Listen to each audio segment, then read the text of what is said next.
In my opinion, not only do I think that it would be very difficult to find a more powerful voice in the rock or metal genre, but I also believe that it would be difficult to find somebody who explored the light and the dark of the human soul as Ronnie James Dio.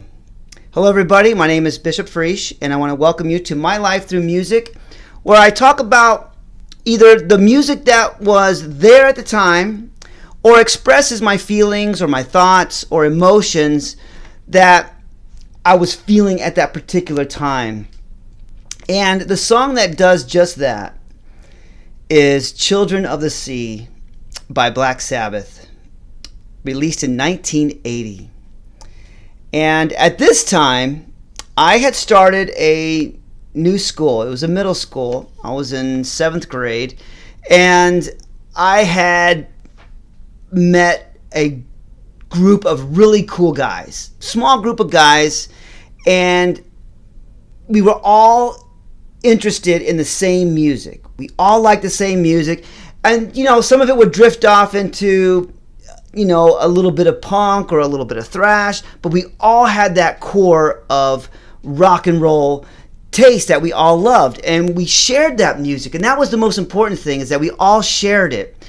And it was a time where all of us guys, this group of friends, seemed to have this explosion of music discovery, and everybody played their role in it because we were all sharing different types of music and different bands and stuff.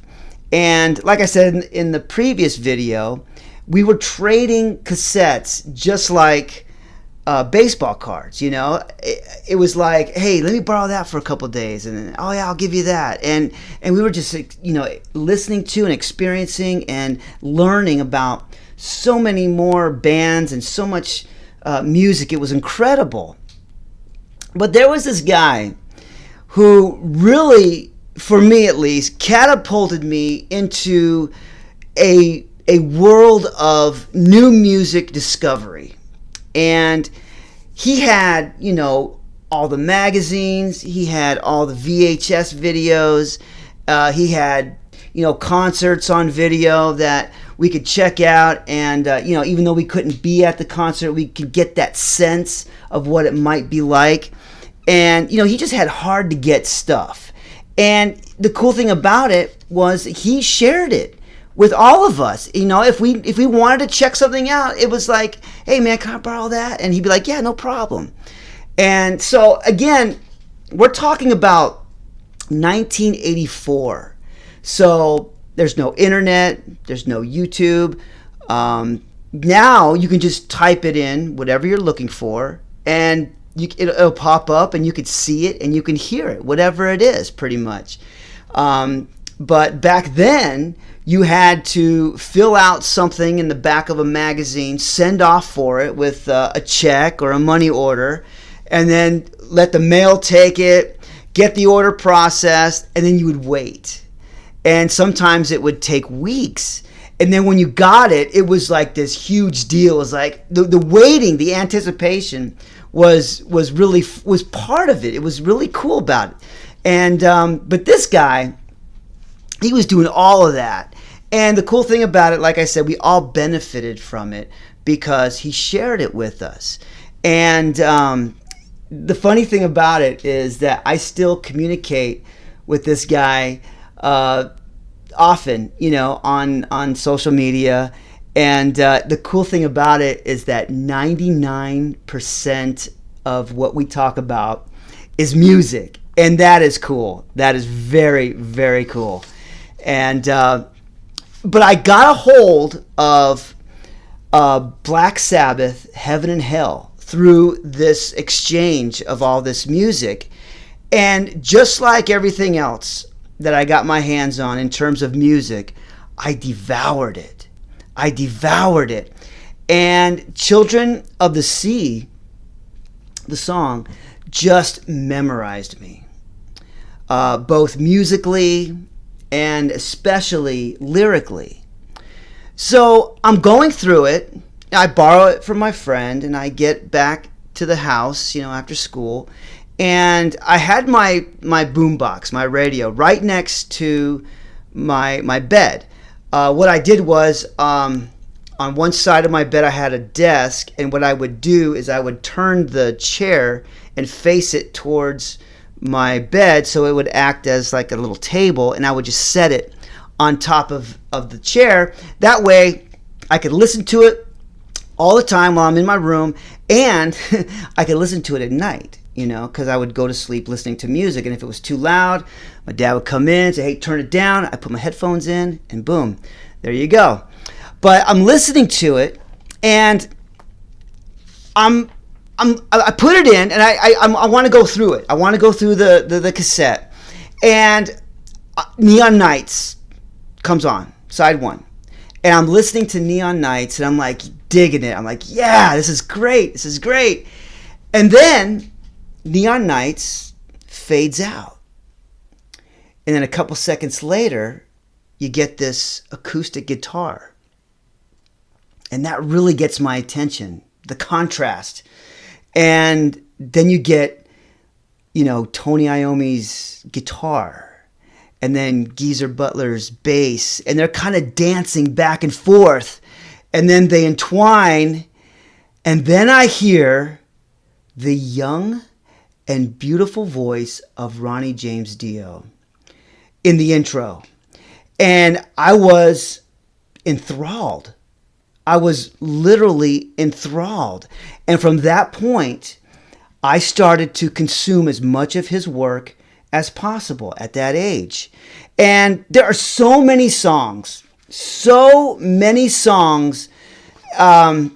from him and his bands through the years. I mean, just to name a few, of course, Children of the Sea, Sign of the Southern Cross, The Last in Line, Holy Diver, Rainbow in the Dark, Heaven and Hell, Man on the Silver Mountain, Stargazer, Lock Up the Wolves, Don't Talk to Strangers, all throughout those years, and even later, The Devil Cried. I love all of those songs, and I listen to them regularly. And I can really, really appreciate his metaphorical, analogous, and almost parable-like writing style. And I really do appreciate the way he showed his view of the world and shared, the world through his eyes in his writing. And I really appreciated that. And one of the things that I thought about and began to process through the listening of this song, but I didn't really practice it, but I tried to process it, is what I heard in the second set of verses in the song Children of the Sea, when he talks about, we sailed across the air before we learned to fly. We thought that it could never end. We glide above the ground before we learned to run. Now it seems our world has come undone. And to me, this is how I processed it and I interpret it. It tells me that someone is making an observation that a lot of us, because of the use of the word we in the writing, a lot of us in our own subtle way, in some areas, appear to try to cheat life. We've done many things backwards. We've put the cart before the horse, so to speak. We tried to go straight to the top without learning the fundamentals. And that's what I was thinking. And when we do this, we feel as if somehow we've kind of gotten over on whatever we've cheated, whatever we were trying to do. And maybe that's what we thought it would never end is referring to, you know. But a few lines down it says, now it seems our world has come undone. And I love the use of the word undone. Not just because that it rhymes perfectly and it fits really perfectly in with the verse, but it has two basic definitions. And one would be not accomplished, undone, not done, not brought to completion. And the other definition is to be brought to be brought to destruction. Man, I can't even read my own writing.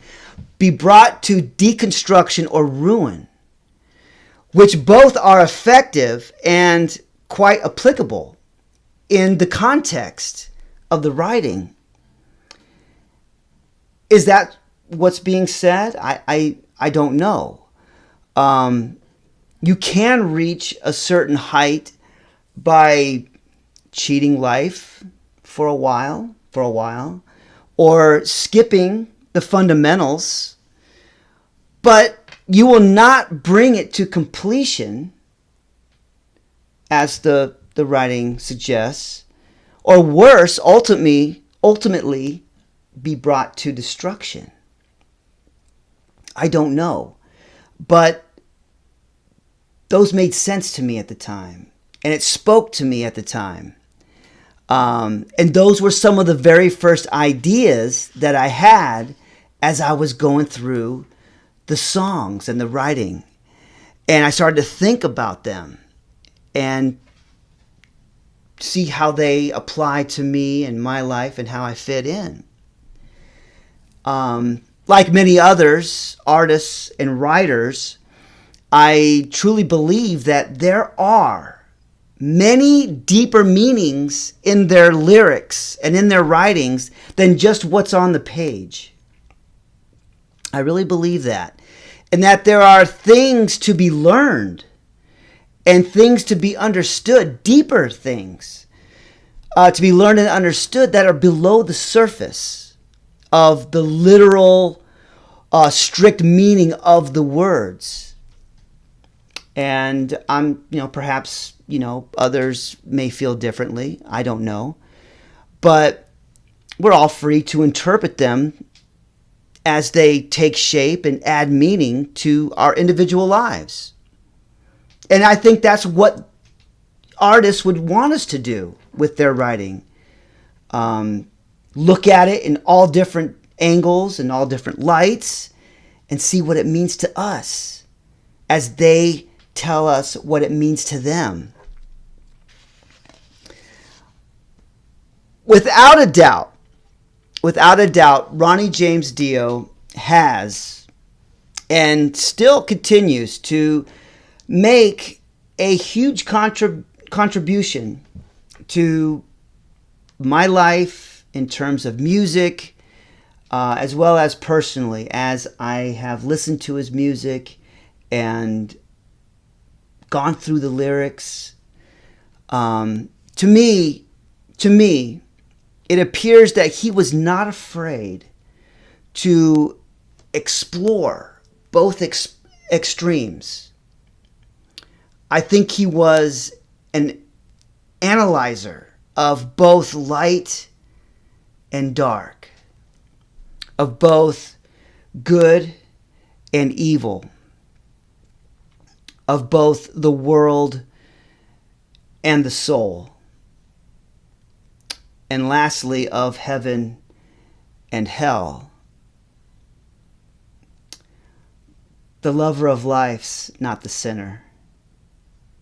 And of course, I'm quoting his writing in the song Heaven and Hell. And I express that to my kids. I express that to my family.